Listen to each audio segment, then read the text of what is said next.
The entire internet is so saturated with people who are critics of Jehovah's Witnesses. What is wrong with the latest broadcast, and what kind of a scandal we can pull out that, it proves them wrong. But truthfully, there's a moment when you like, enough is enough. You know it's not the right religion. But what do you do after? How do you heal from this? How do you put your life together? How do you put your mind together after it's been messed up by this organization?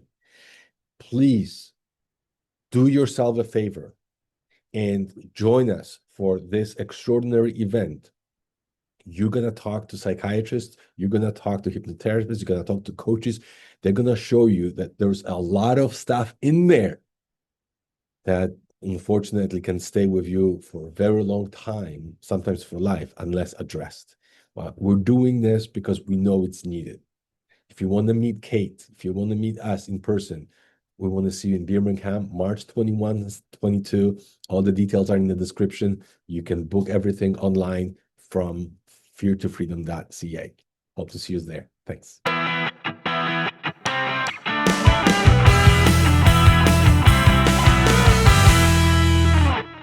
Welcome, welcome, welcome. I'm so happy to see Kate today with me.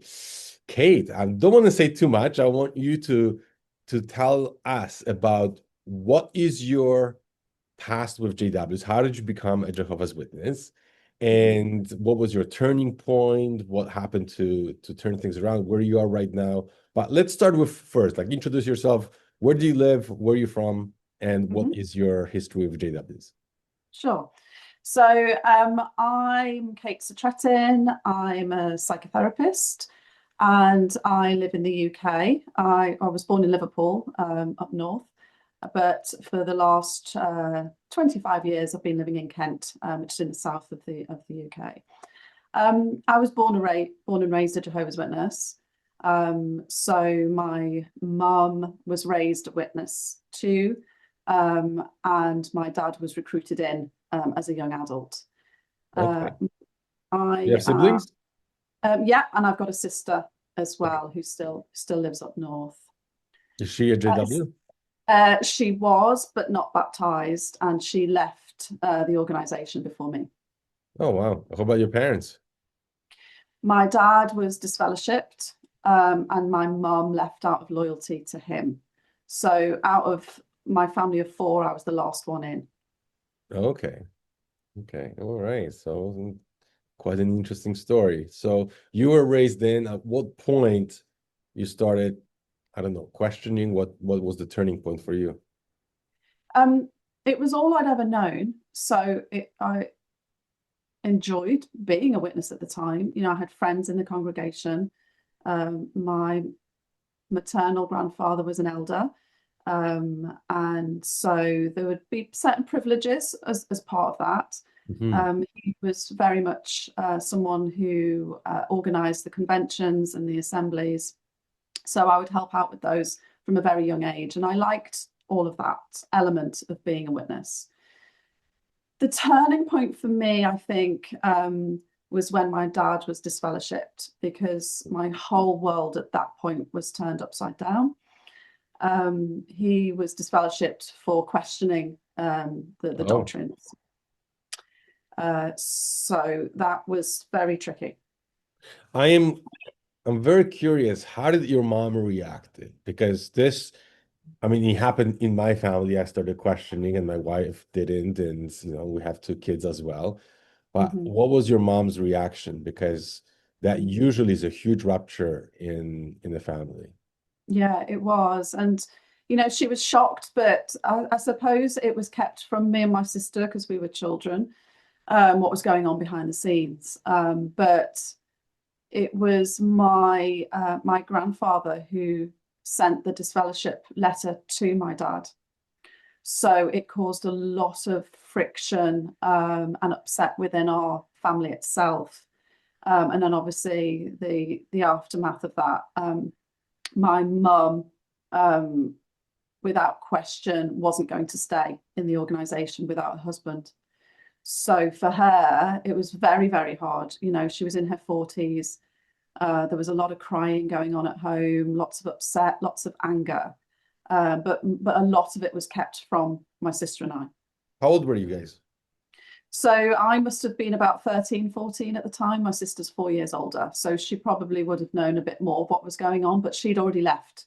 She'd left before all of that. She never really took to being a witness, never agreed with it, didn't think it was the truth, whereas I did. So for two siblings, we were very, very different. It's really tough for a family because like I grew up where my father was a Catholic, my mother was a Jehovah's Witness, but we kind of managed to work with it, right, to a certain extent. But when you're all Jehovah's Witnesses, right, like both parents are Jehovah's Witnesses, and one decides to go sideways, then I believe it's pain on both sides. It's not like, oh, these people who left, they're ostracized, and then there's no contact, they're the victim. No, they're not. No, there's pain on both sides because your mother, obviously, she had this vision of how life will turn out, right? We'll have this wonderful family, and then we're all gonna be witnesses, kids are gonna be witnesses, we're gonna live in nice paradise and play with panda later. All of a sudden, this thing it's splitting. And I remember when one sister in our hall, when her husband was disfellowship, she's like, I don't know what to do. Like, she loves her husband, everything's fine, everything in the family is good. But if Armageddon comes, right, that's a question. Is God gonna kill my husband? Yes. Right? It's really tough, right, for them to even go there. It's like, oh, the Jehovah is loving because he's allowing time for them to come back. Right? And then you see, oh, it's good that Armageddon didn't come. It's the weirdest thing. Now, when you look at it from the sideline, you're like, oh, yeah, I guess that doesn't make sense. But for these people at that time, it must be tough. But for you as a child, how did that play out? Well, it ripped our family apart. It literally changed everything overnight. And I remember feeling at that young age, I mean, you're going through so much hormonally, developmentally as a 13, 14-year-old anyway, but add in that rupture. There was so much cognitive dissonance for me where, I was like, well, maybe I should leave too because my family aren't going to be witnesses anymore. But then it was all I knew. So I decided to stay, and I got baptized because I felt like, well, it was kind of a self-preservation moment of, well, I want to survive Armageddon and I want to live forever. This is what I've been promised all my childhood. Yeah. And I was an obedient child. So I was like, I really need to prove myself to Jehovah. And I had a lot of support within the congregation. I think they felt sorry for me. And so I went ahead with doing all of the questions prior to baptism, and I was baptized. So it made it easier because my grandparents were still in the congregation and an uncle as well. So I still did have family. I wasn't totally on my own. But I think I just was quite numb for a while. I just kept on doing what I'd always known. Wasn't your father trying to stop this? No. And he Really? was traumatized himself.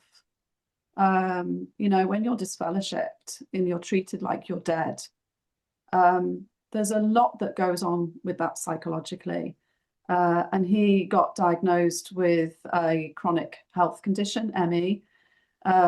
So for him, he was debilitated. He couldn't work. He spent a lot of time sleeping in the day.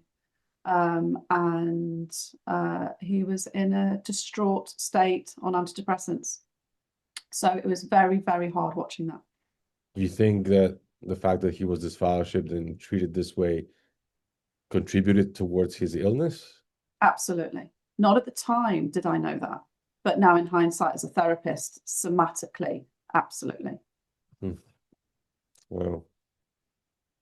So what was your story then? You got baptized, became a witness, you believed it, even though you saw what they did to your father, you still went that route.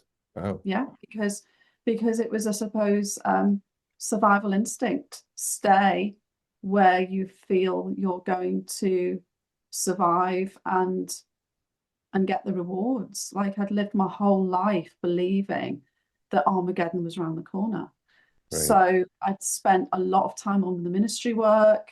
I'd been at school and ostracized at school, wasn't allowed to go to certain things, assemblies, religious education, no birthday parties, all the usual stuff that JW kids aren't allowed to do. I'd done all of that for what? If there was no point or purpose to it. So I dedicated my life to Jehovah and the organization for 2 more years. And then at 16, I thought to myself, what am I doing? Do I believe this? Is this just something that I was born into, or do I want to continue in it? And I was quite academic. So even though education wasn't encouraged by the witnesses, obviously at the time, that's changed now. I did my GCSEs, so at 16, that's what you do in the UK, and I did pretty well. And I spent a lot of time revising and preparing for those exams, and that gave me the opportunity to fade. So I just slowly stopped going to meetings. I slowly stopped going on the ministry work. And What was the reaction in the congregation when they found out that you chose higher education? I didn't go back to find out.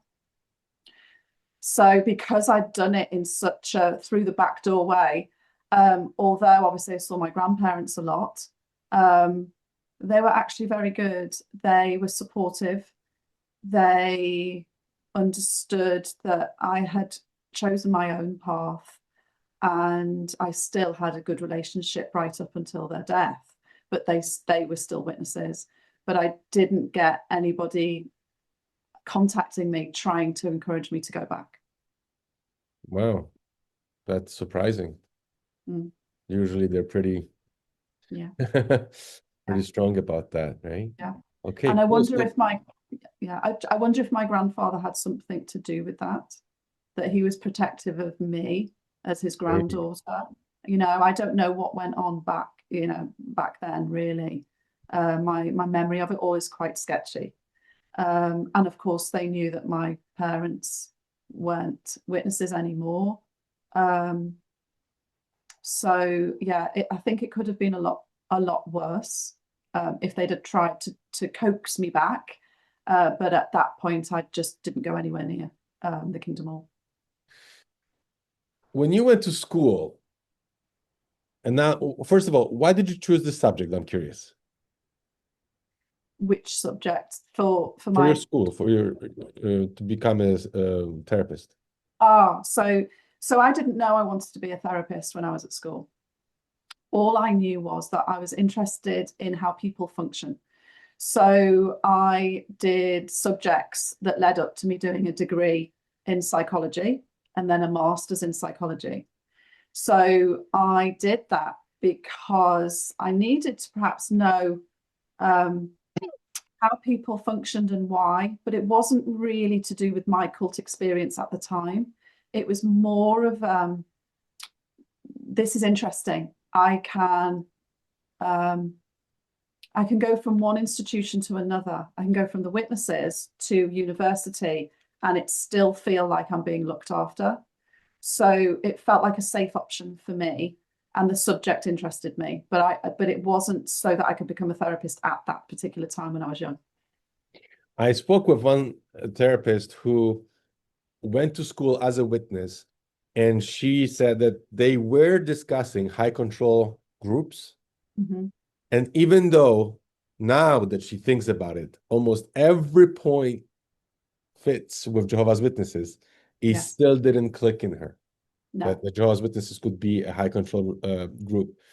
Even Mm-hmm. though she became a psychiatrist, a psychotherapist, and every point fits, and she did not click. Only after she woke up, she left. She's like, "Oh yeah, I remember studying this at school." Yeah. Isn't it extraordinary that the Yes. control of a person's mind can be so strong Mm-hmm. that you will not even recognize it, even though you're studying about it, right? The human I know. behavior, the human control. I'm sure you guys were studying this, right? How it's being Yeah. used, and yet Absolutely. you didn't see it at first, right?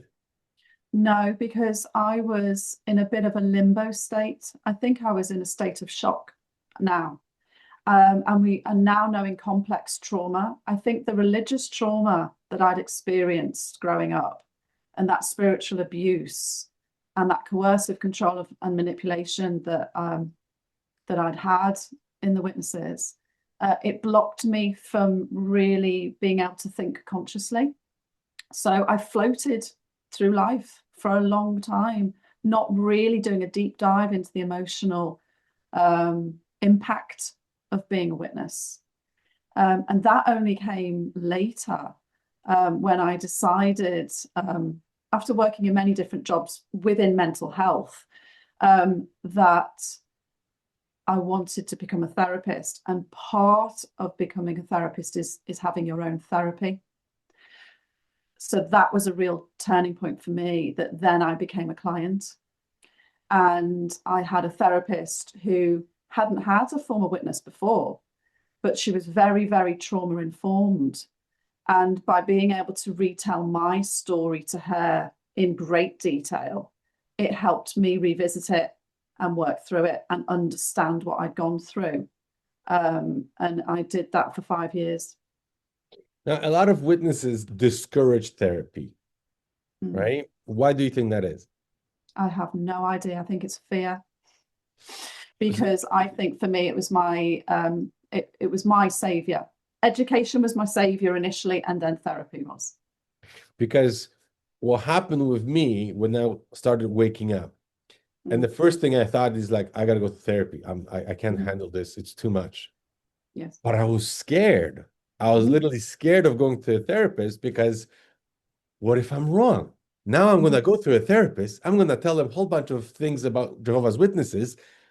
Armageddon's gonna come, and then the therapist's gonna die because therapists heard a whole bunch of bad things about witnesses. Now blood on my hands, right? All those things were programmed into my mind that stopped me from going to therapy, which it would have probably greatly decreased the amount of time that it took to go back to normal, right? Absolutely.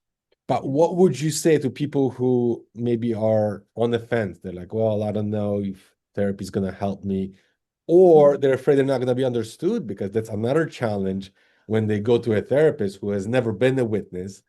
And I often hear this, it's like, hey, Jack, I spent $2,000 on a therapist, and we're still trying to teach the therapist what the problem is because they don't get it, right? Sure, sure.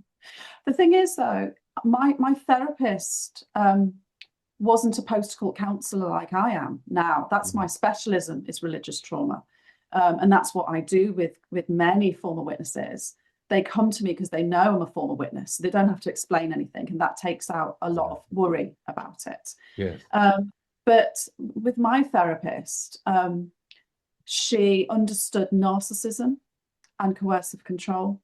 So very early on, she gleaned that I'd been part of a group that was very narcissistic in nature, and she dealt with it like I'd been part of a narcissistic abusive partnership. Yes. And so I think now, in hindsight, she handled the situation so well. And I used to send her stuff about witnesses, so she did her own research through the information that I sent her. Okay. So let's just say, I know now through internet, pretty much everybody's got access to at least a therapist who was an XJW. But let's say somebody wants to go face to face with a therapist, but the therapist they've never been to JW, right? What do you think they should inform them about? Like what should they tell the therapist in order for the therapist to understand the issue? To understand what it's like to be part of a cultic group. So there is so much information on the internet now. I'm always updating my knowledge with my, kind of continued professional development with cults, because that's my specialism. So I don't just know about witnesses anymore. I know about Scientology and Mormons and therapeutic cults and all of these. So it's part of my job is to upskill with all of these things. And I would say if you go to a good therapist, they will do the same. So I've got so many resources now that that other therapists have access to those too, whether it's books, videos, whatever it is. therapists should know about narcissistic abuse. I mean, that is such a common form of abuse, but it's just on a bigger scale in a group. You know, Yeah. what's it like to be coercively controlled by a group? And there is lots out there from former witnesses that aren't therapists, just giving their stories. But fundamentally, it's understanding about what it's like to be traumatized. And all therapists should know a lot about trauma. That is what we do for a living, is help people understand their own trauma, work through it, heal from it, and be part of that kind of post-traumatic recovery. You mentioned something that triggered something in my head. You said therapeutic cults. Mm-hmm. Yeah. What do you mean by that? Isn't Yeah. So there are therapy some. supposed to be the opposite to being a Yeah. cult? No. There are some therapists who become maybe cultic leaders in their own way. There are quite a few documentaries on various therapeutic cults now. And they will bring people in who are very vulnerable, who are trying to heal from trauma, and will add to all of that trauma, because there's a lot of money to be made from traumatized people. And Very interesting. unfortunately, not every therapist has good intentions, because people are people. And some people have ulterior motives, and some people's motives are power and money. So there are therapeutic cults with traumatic cultic leaders at the helm. Wow. This is the first time I'm hearing this, and I'm glad Mhm. you mentioned this. So please tell us, how can a person protect themselves from Mhm. being a victim of, how do you recognize that, okay, I'm going through therapy and I don't know if this therapist is gonna become my leader, right? Because it's very, like you mentioned, vulnerable people can very easily become victims of somebody who's very charismatic and they have much more knowledge, skills, and experience in this. So they're like, okay, whatever this therapist is telling me, I'm gonna do, right? But Yes. how are they being exploited? So as a therapist myself, I practice very ethically. So my clients always know that I'm what membership board I'm part of, so that if they ever have any complaints, they know who to go to. They are always told regularly that it's their choice to be there. With any cultic setting, there's this fear of leaving, whereas with a therapist who wants to support and help a client, it's very much about, right, we're doing this journey together. We're two human beings. We bring our own lived experience and knowledge, but fundamentally, at any point you want to end this therapeutic arrangement, you can go. There is no fear attached to saying, "Kate, I've had 3 sessions, I've had enough." Whereas a therapist that perhaps has different motives will keep somebody in therapy for a long, long time, and then maybe part of a group therapy, and there may be retreats, and there may be all of these, fantastic things that are involved in it, with a high cost. And this is the thing: if money is at the root of an unscrupulous therapist, then they will give advice. Myself and my other therapists who work ethically don't offer advice. We will offer support and suggestions, but we would never say to somebody, if you go and do this, then you will feel better and you'll be fixed.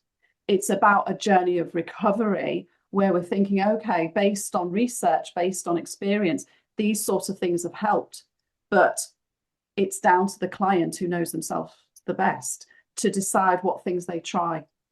And I always encourage people to come back to me and say, if there's something I've said that they've not liked, if there's something that they've heard externally that's really helped them. And this is a journey together. So again, it's really sad when people are desperate for help and they are preyed upon by all sorts of unscrupulous people. And when you've been in one cult, you are more susceptible to other situations like that, whether it's another cult or a narcissistic partner. You know what? That surprises me. I know it's true what you just said, but it's like you got out of this. Hmm. You're thinking, I'll never fall for this again. I know. And Yeah. then you see people what it's called cold hopping. They go from one Yes. to another, They right? go. Yes. Why is that? Because you Yes. would think it would smarten Yeah. up. You got burned, No. you put your hand in the fire, you got burned, you're like, okay, never, Yeah. I'm never doing that again. And then you see them do it again and again and again. Yeah. The hell? Us human beings, we are ridiculous in some way because we don't always learn from previous mistakes. And what we are prone to is the familiar. So we will repeat something over and over again with the hope that we will repair the last thing that was unhealthy for us with this next thing.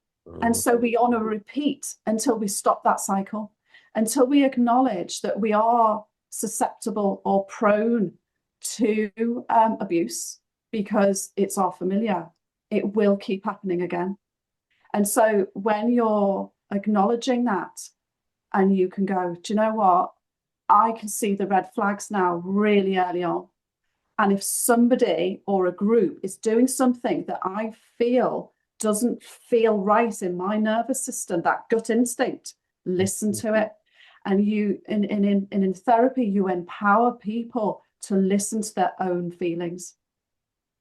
That's very true. And I think the quickest way to recognize somebody who's trying to take advantage of you is, Mhm. like you mentioned, can I quit at any moment? Is this person working with you so at one point you will no longer need them, Yes. right? Yeah. Because in the code, it's like you will always need me.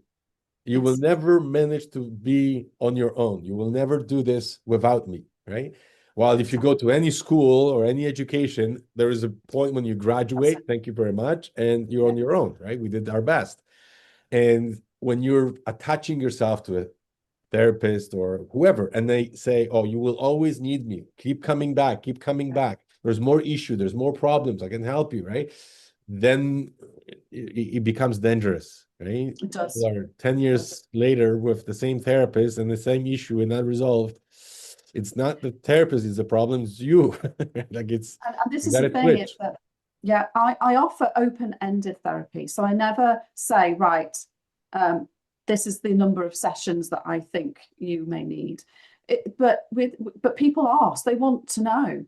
So I will often say, okay, well, with the psychoeducation aspect of post-court counselling and the workbook that I use in that type of therapy, I would roughly say about 20 sessions as a rough guide. So somebody can go, okay, right, I can think that 20 sessions over this period of time for this amount of money. Okay, that's doable, or it's not.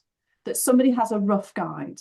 But of Yeah, course, somebody could do it quicker than that, somebody could take longer than that. But right. there's a rough guide of there's an end here. There's an end. And one of my most happiest moments in a therapeutic alliance with a client is when they say, Kate, I think I'm ready to end. Because then for me, I am like, okay, we're reaching some closure here on something that hopefully has been helpful. And now that Yes. person can go off with perhaps internalized therapy. Sometimes I have clients say that they hear my voice and that I'm saying, what would Kate say? How would she support me in this? But they go and they live their life, but they've moved on from that stuck position, or they've worked through that trauma, or they have that ability to see red flags very early on and go, no. And we do a lot of boundary setting, assertive anger, Yes. skills when it comes to self-care, self-love, self-compassion. It's very much about you are an individual, not part of a collective anymore. I see you, I hear you, and your value doesn't come from the group that you once used to be in. It's so important you mentioned all this. And I noticed somebody said this to me that you could be in a cult, but that doesn't mean that your mind is cultic mindset, right? Like you're not under the influence of cult, even though you're in it, and vice versa. You could be in a very healthy organization, but your mind is a very cultic mind, So you will basically blindly follow no matter what they say. Yes. How can we become aware of this? Yes. Because I know for myself, I had Mhm. that cultic mindset, right? When I was Yes. a witness, and then I started looking for self-development programs, Mhm. and I was like that. So when I started the program, I wouldn't question anything. I wouldn't know if it was good for me. I would just what if the program says jump, I would ask how high, right? And I had this cultic mindset. Mhm. How do we recognize this so we don't, leave Jehovah's Witnesses or any high control group and then just become a victim of even a healthy, good Mhm. organizations, but our mind cannot free ourselves from this. Yes. Gilly Jenkinson, she calls it the cultic pseudo identity. So it's this type of false self that we have to develop in order to survive that cult.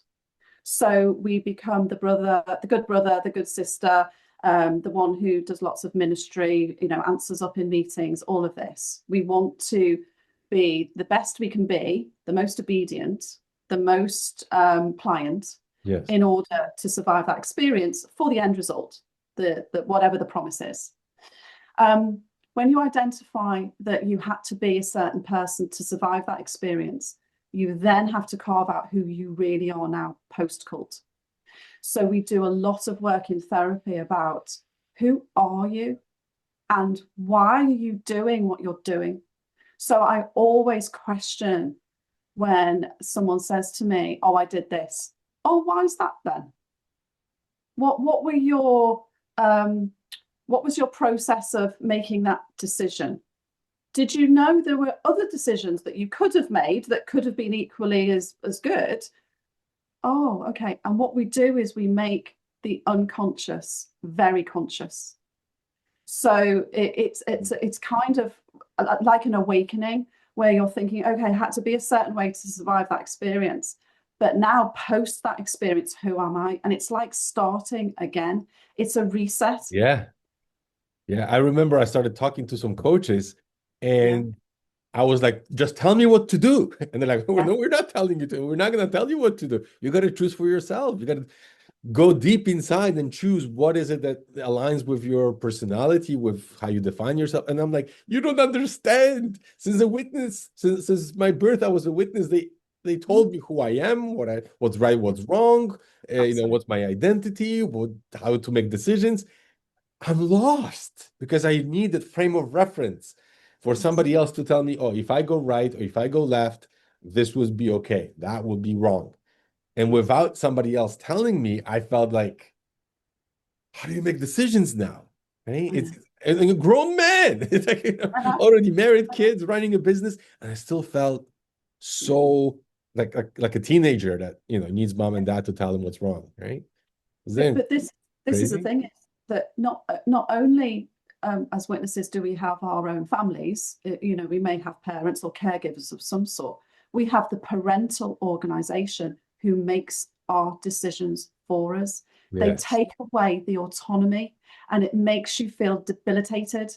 It makes you feel childlike. So when you leave, you're like, I don't even know what my favorite meal is. What sport do I like? Because that wasn't encouraged. And your identity is so much tied up as being in the cult. Yes. So thinking about how you work with that, it's very much okay. Tell me your qualities. What do you like about yourself? What don't you like? If somebody else had to describe you, what words would they use? And we start to build on that, because you need to build up that self-esteem, because you are worthy, you are important, you are an amazing human being. You're not just a former Jehovah's Witness. That is just part of your history. It's not who you are now. And so, unfortunately, so many of us left that organization with anxiety, depression, and no idea who we were. Yeah. It's so introjected in us, all those indoctrinations and belief systems, and we have to decide what we believe now. Last week I went and donated blood again. Why did I do that? Yeah. Because I can, and because I'm helping people. no ulterior motives, but that is something that is important to me. Whereas before it was absolutely categorically no blood. So there are certain things that I do as a person that mean a lot to me, but I also, part of who I am is helping and supporting people. The weirdest part of what you just said is, let's say there's a Jehovah's Witness watching us, and they will have automatic reaction to, oh, she donated blood, right? Yeah. It's bad. But then a week later, he might need fractions. Yeah. He will take the blood that you donated. I know. And you will be all fine, right? Yeah. Isn't that crazy? Yeah. So questioning, I think that's part of the healing process, is questioning. And I will go through with clients the different phases where you physically leave, then you psychologically leave. So you're working out, okay, what's happened to me psychologically? Yes. Then emotionally leaving. So you're thinking about, how do I feel about what I've gone through? How do I even feel? Many of us are disconnected with our emotions. We are very robotic in nature. Yes. We are very black and white. We're very autistic. So I think acknowledging that later on in life, you are then able to think, okay, bearing all that in mind, that fourth phase is deciding, who am I after all of that trauma? And that's lovely. That's an amazing point in life, where you get to decide what you do, with who and where. Yeah. That's true freedom. Live on your terms. That's what I always say. It's Life, the best. yeah, life on your terms. It's a lovely expression. One thing that I always try to figure it out, and I don't have an answer on it yet. Mm-hmm. Please tell me why Jehovah's Witnesses are so afraid of the simplest things like answering at the meeting, right? Yeah. So Yeah. they know the question, they know Mm-hmm. the answer, they know that the answer will be correct. They know nobody will be yell at them, criticizing them or anything. They will, if anything, get some commendation for their support to the meeting. And yet, majority of people are so afraid of answering at the meetings, going doing a 5-minute part or 3-minute presentation. It's such a huge anxiety for them. It was for me as well, don't get me wrong, right? Yeah. But I go to seminars where I see 5,000-6,000 people. People have no idea what they're going to be asked. There's live interviews. They don't know the questions. Everything's live. The anxiety is nowhere near as big as it is among Jehovah's Witnesses, where everything is scripted, prepared, and you know it's going to be correct. Yes. There's no punishment for it either. And yeah, there's so much fear. Please, I need your perspective on this. I personally believe, because at the core of the witnesses, like all cults actually, fear, shame, and guilt. Those three things. Fear, shame, and guilt. Fear is anxiety.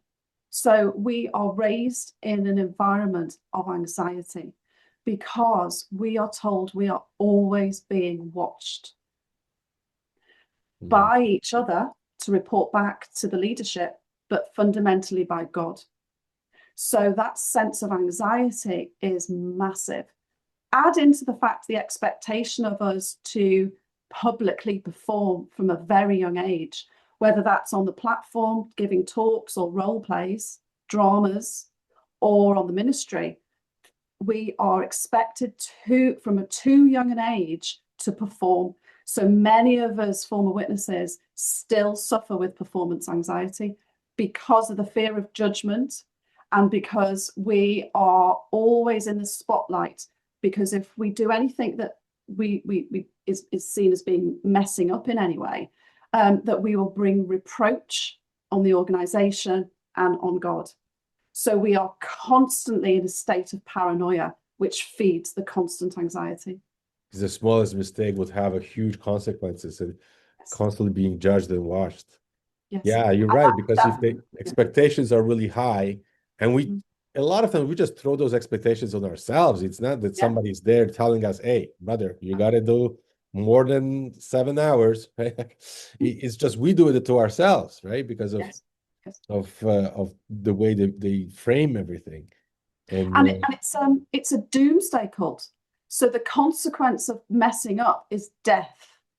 Yeah. So at our core is, if we are disobedient, if we don't answer in the best way that we can, if we don't do, lots and lots of hours in field ministry, if we don't preach and spread the word at every opportunity, we will die.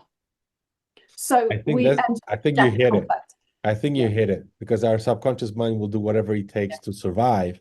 And every yeah, time there is a threat of death, yes, then it brings us to the maximum level of anxiety. yes, And messing up among Jehovah's Witnesses was always connected to death. death, Because even if you do everything, probably you will survive the Armageddon, yes. right? But the probably, it's not guaranteed, because at Yeah, any point we could mess up. yeah, And the consequence of messing up, not only do we get kicked out and treated like we're dead, we also won't have the promise of everlasting life on a paradise earth.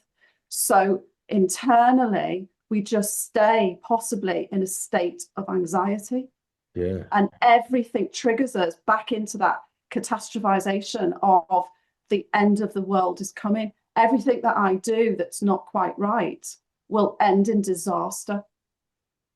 And I've done it myself. Yeah, I gotta I say, have all the during time. one talk, I used this example because, well, I used it because they use it, right? So they said Moses did one mistake Mhm. and he didn't go into the promised land, right? We could do one mistake Yeah, and we could be watching the paradise on the pictures of our magazines. That's it, yeah, that's right? it.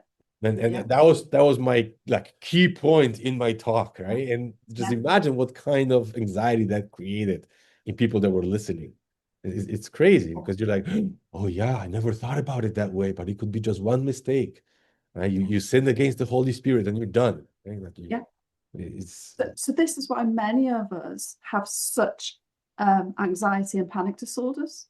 right. But I genuinely think it's because of religious abuse and spiritual trauma.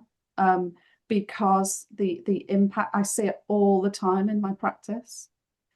People coming going, I don't want to live anymore. I've left the organization, but what's the point? What's it all about? I've lost my sense of being, meaning, purpose. And it's very much about going, okay, well, you're free of the organization, so brilliant, you've left. But that's just the start. Now, who are you? And what do you want to achieve in life? What is your dream job? Do you want to go back to school? Do you want a family? Do you love animals? What's your favorite food? It's really, really going back to the basics of who you want to be. And you get to decide that now. Yeah. I had the same thoughts. I had started to having suicidal thoughts because like Yeah, all my life was sacrifice yourself for this yeah, so you can have the everlasting life. Once I yeah, realized the whole thing is delusion, then I'm like, what's the point? What's the point yeah, of keep going, right? Everything will be chasing after the wind. yeah, Right? And it's stopped. Now it's the opposite. I'm like every day it's a gift, right? I'm so happy. I don't even regret the years that I was a witness because it helps me to become somebody that I can contribute towards others. I'm pretty sure same with you. Your knowledge and experience in there, it just helps so many people and keeps helping, right? And it's not, you don't find it to be a waste, do you? I'm assuming you. not no, I learned so much from every single client that I have. I don't think people realize how much therapists get from the process themselves, Yes. because you are on a journey with somebody, but you're just two people. I happen to be qualified, but we're two people with different life experiences and providing a service. But you get so much from that. And so I'm healing all the time at the same time as my clients are healing, but maybe a little bit further back along the process, because I've just done so much work. And so it's being able to see someone and go, yeah, you feel awful. I'm not surprised. People want to be validated. They also don't want to feel like they're on their own. And Yeah. there are so many of us survivors that we're victims of abuse, but we survive and then we want to thrive. And I think too many people just stay in survival mode because they've not found out who they are and what they want to do in life. Okay, let's shift gears a little bit. Let's just say that governing body invites you in Mm-hmm. and they realize, okay, maybe we've pushed too much. we want to become just a regular Christian church, not a cult, but a place where people will function normally, if I can use those words. What do you think that would have to change? What would you tell them? I'd tell them to disband. I'm afraid I wouldn't encourage them to stay in any way, shape, or form. So you Because don't think they're beyond reform? yeah, You can't I reform it because just, they're making changes, obviously. We can see them, right? Allowing people to wear beards, women can wear pants, they don't have to report their hours. I mean, those are big changes. I never thought this will happen. yeah. And yet it's happening, right? And yet you don't think they can reform. No, I think it's condescending. I think, how dare you make people feel like they're not good enough unless they follow the rules, and then you change the rules, and then everyone should be really happy about it. How dare you? I would love to stand in front of the governing body and talk to them and say, right, this is how much you owe all the therapists, because I think you should pay for the therapy, not the clients. Because you caused it. Because you've caused it. Take accountability, disband, go to your own therapy and repent because you have done no good whatsoever. You have damaged so many people. How dare you? That's what I would say. Wow. Strong words, but I think very true. But knowing, did you read Crisis of Conscience by Raymond Friend? Yeah. Knowing his experience, I mean, he was there for 9 years, right? He was not aware that what he was doing was wrong. He was even fighting after he left. He didn't want to be disfellowshipped. He was fighting to stay in. So you think they know what they're doing, or? I don't know. I would like to think humanely that they are misguided along with the majority. Because if they've been born and raised in, how would they know anything different? However, I would ask, how are they benefiting in their position of power? Where do they live? What cars do they drive? What watches do they wear? Because if all of that is better than the majority of witnesses who are window cleaners and cleaners and homemakers, then they are benefiting financially. But you think that's their motive? Because I'm not convinced, to be honest, right? I don't know. Raymond left with $600 in his pocket, right? After 9 years of serving there. Even lately, when they got rid of Tony Morris, right? Yes. I don't think he got much money out of it either. He got a small semi-detached house, right? I mean, if you're running a 8 million organization, right? 1 million people organization, do they really do it for money? They got privileges, of course, but then again, they're at the very top. Of course, they're gonna use it, right? Well, they have status, they have power. Yeah. So that might be enough if it's not money related. And obviously, a lot of cultic leaders that I deal with, the aftermath of, are super, super rich. It's super difficult to be a physically and mentally out. I was there as an elder, physically and mentally out, maybe for about a year, right? It is by far the most torturous thing for your psychic, right? It is. I remember I had to pick and choose which talk I would give, which I wouldn't, and I would prepare for the Bible study, or it's actually a book study, but they call it Bible study. And I remember being on the platform, and I thought I could give this talk, no problem, right? We're going through the material, and then all of a sudden I'm reading, I'm like, holy crap! I know this scripture is completely taken out of context. It's like it just completely doesn't. What's in the paragraph, it's not what's used in the Bible over there. There's a conflict right there. And I'm standing there. I remember my face being all red. I'm like, man, what am I doing here, right? So I don't know how they do it. I know some people are elders and they're PMOs and they don't believe it, but they do it for family. They do it because they feel stuck. I don't know how they can do it, to be honest. I really had a hard time.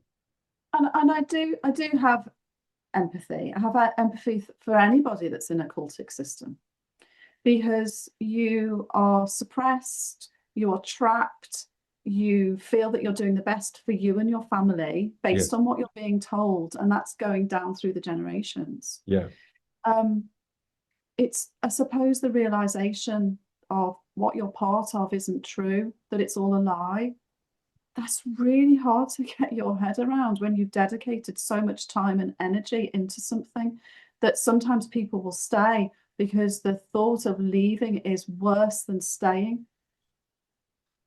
I guess that's the key.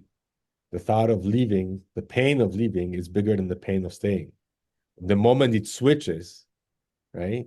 It's the moment you make a decision. I remember for myself, first I felt like I gotta sacrifice myself for the kids, for my wife, for my family. Yeah. And then one day I thought, if my sister, who was studying with me to be a witness, came up to me and said, well, I never believed it. I just thought it was the right thing to do to tell you. I think I would strangle her. I would be so mad that she didn't tell me, and she was the one encouraging me to go and pushing for it and punishing me for not following it. And then to find out that she was a PMO, I would be super upset, right? And then I thought, well, that's what I'm doing to my kids. Because later on, if the kids ever wake up and they come to me and say, now I'm married, I got kids, I got family, and I got to go through this because you don't have the guts to tell me that the whole thing, and you lied to me for all those years, like, what's wrong with you, right? Yeah. So I'm like, no, me as a father, I have to protect my kids from any harm, right? Even if that means people will harm me, like that's your role as a parent, right? To protect your kids. And that was the moment where I'm like, okay, that's it, no more PMO, right?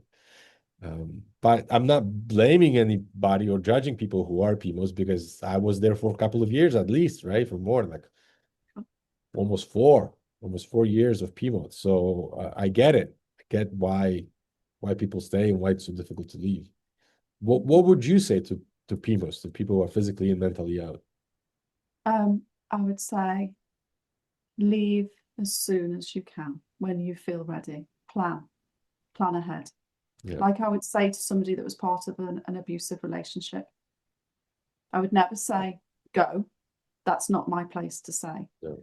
But if you're questioning being somewhere that doesn't feel fundamentally right in your system, your nervous system, then there's a point where you have to go. But you have to make the choice when that time is right.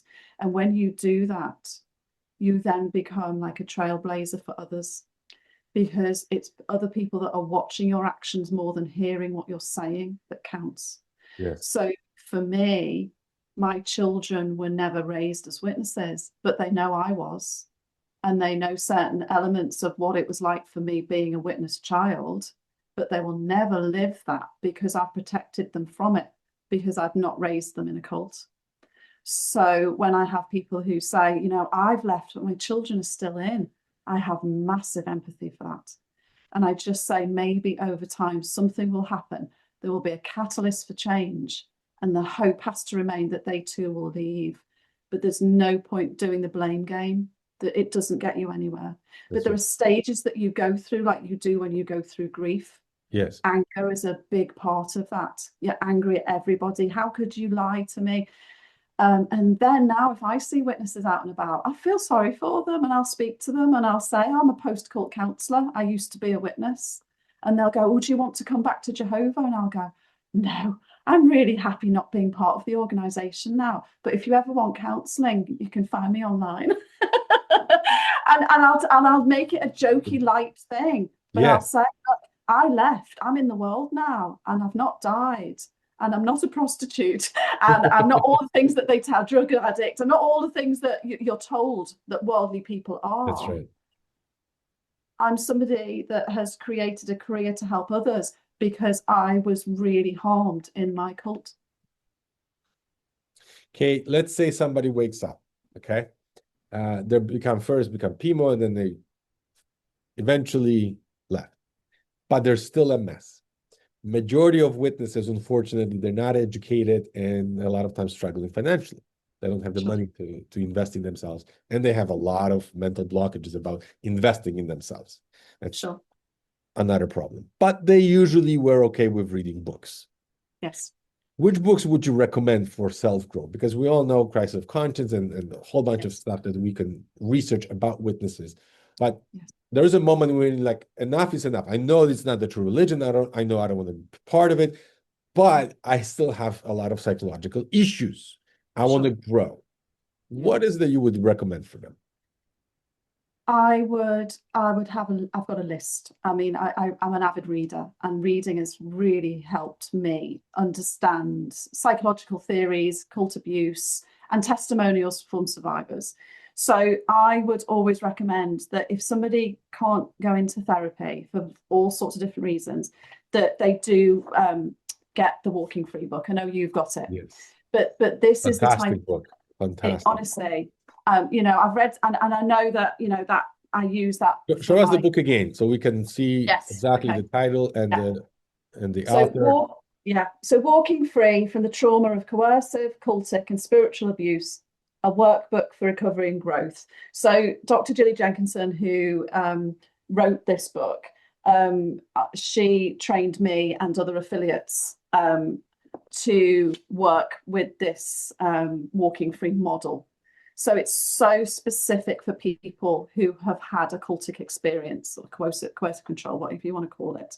And she did that. I mean, it's only 20 odd pounds. It's not a lot of money. But it's such a good way of understanding the journey that you've been through, the milestones that you have to go through in order to heal from such an experience. So I would definitely recommend Julie's Walking Free book because it did impact on me, and I know it impacts on my clients. Another book that I read when I was starting to do my own journey was Exiting the JW Cult. Oh, So Bonnie Zeman, Bonnie. and Bonnie has written lots of books actually, but this Yeah. was the one that I read early on. She was in And my it's Kingdom Hall.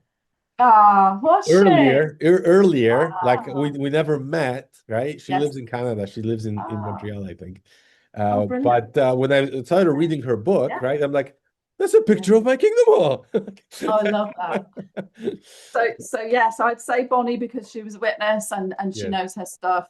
I would say Take Back Your Life. That's a brilliant one. I So don't know that that's one yet. recovering from cults and abusive relationships. I did some training with Yanya, the author. She's brilliant, not a former witness, but understands cults very, very well. I think your book actually was very good, Oh, Fear thank to you. Freedom. I really liked that because it's just for anybody to go, okay, so it's not just me that's lived through something like this. Yeah, Oh, this is an interesting story. And it's a survivor's manual. That's what I would say to clients. Read other people's journey yeah. to freedom. Um, and there's lots of others. I mean, not particularly cult related, but Viktor Frankl, Man's Search for Meaning. I think when Oh, you're I love that book so much. Oh my gosh. It honestly, helped me to appreciate like everything in my life. honestly, That bird, that's yeah, like story I about the know. bird. I was like, oh my God. I How can you I be in a concentration camp and then feel joy because you see a bird, right? And yet we have so much and we can't see the good that we have in our life. It's a and total mind shift. honestly, that book I when I was doing my training was like a game changer for me.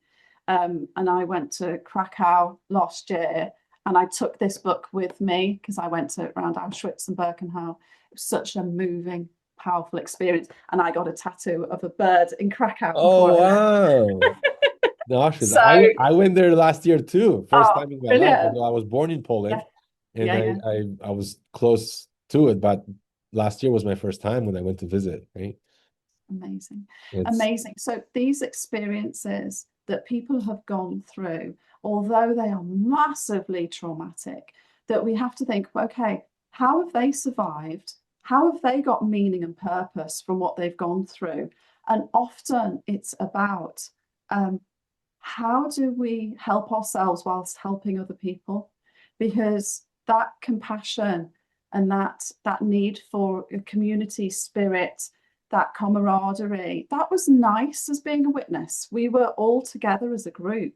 Unfortunately, we were together with lots of lies, due to lots of lies. Whereas I think if you can make connections with other people, join groups, make life worth living, don't just survive anymore, thrive. yes. That's what I would say to people, but it takes a long time to get to that point. And personally, I've gone through lots of trauma since leaving the witnesses, Mm. because that's what we go through as human beings. But my mentality isn't one where I think I deserve it.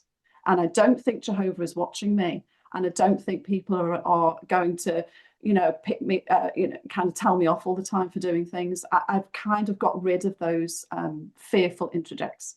Yeah, when I read about thought control, when you're not only controlling people's behavior, but you're controlling people's thoughts. When I Yes. was told from the very young age, Jehovah can read your thoughts, Yeah. right? And from the Bible, things like what the 10th commandments Mm. is, if you desire your fellow man's wife or horse Yeah. or slave or whatever, that it's just thought, right? It's not that you've done something, but you desired something, right? Or Jesus took that standard to anybody who looks at the woman, right? Yeah. And with lust, then he already committed adultery. So it's already that implanted in your head that Mm. I could be sinning by thinking. Mhm. Plus, now you add this whole thing of, oh, you're an apostate, and apostates are like the worst. And you got apostate thinking that can spread like gangrene, right? We Mm. cannot even go this, can't think this way. That really protects their mind from, even when they see black and white, that Yes. something doesn't add up. Their mind cannot comprehend this. No. And I It. think my trip to Auschwitz, Mhm.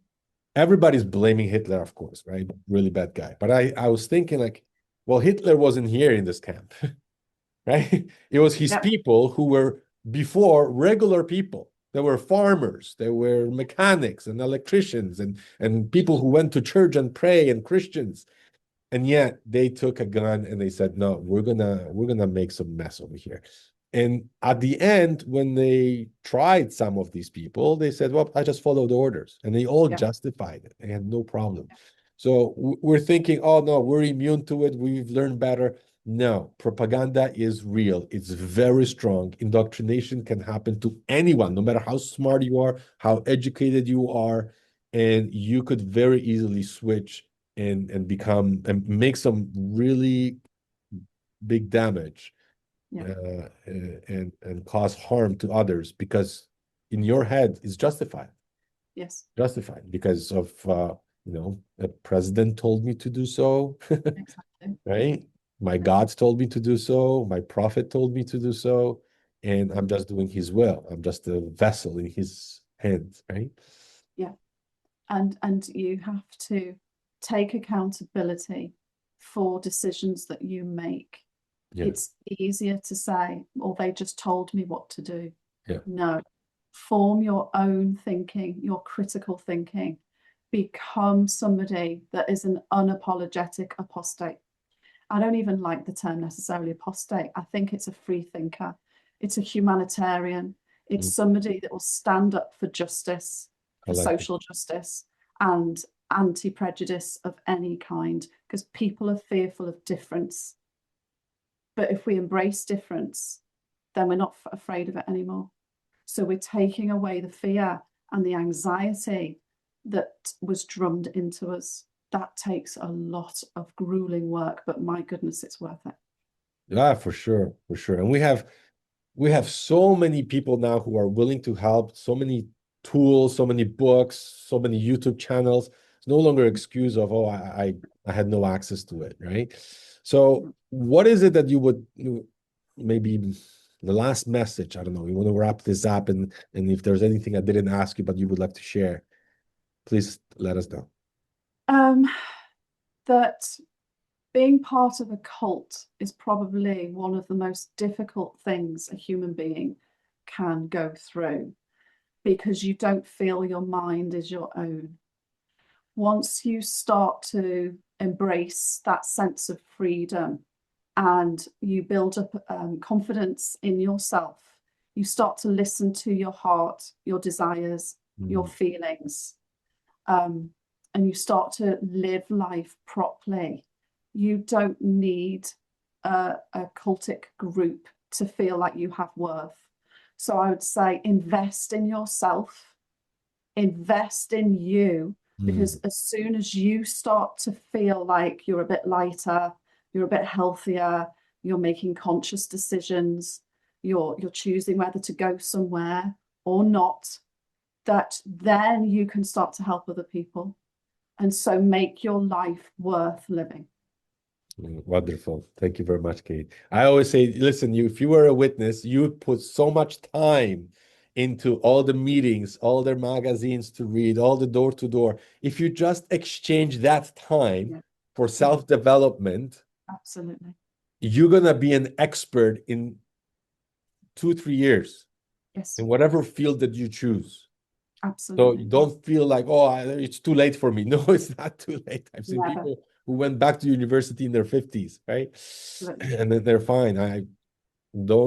You're worth investing into, right? And put yourself into this path where, no, I'm gonna improve.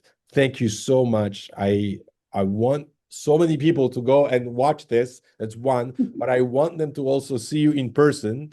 So we're doing this conference, and I hope that many people will show up and see what you have to offer. Maybe just mention quickly what will be your topic and what you're going to talk about at the conference in Birmingham. Yeah. So I will be walking people through my model of therapy. So I plan to talk about the different themes that I would work with people that have come to me for post-court counselling. So I'll be looking at interjects, what are the old belief systems? Who are you now? Who were you before? So a lot of identity stuff. And something that people I find in therapy benefit a lot from is to become assertive, to become your own cheerleader, to firm up boundaries in your life, to invest in yourself. So I'll be looking at a lot at how can we do that? What can we do in life? Grounding techniques when we're feeling a little bit out of sorts. So basically I'll be going through a little snapshot of what I do in therapy with clients using a very specific model for recovery from cultic abuse. That's fantastic. I can't wait to see it. Okay, thank you so much, and hope to see you soon. Thank you.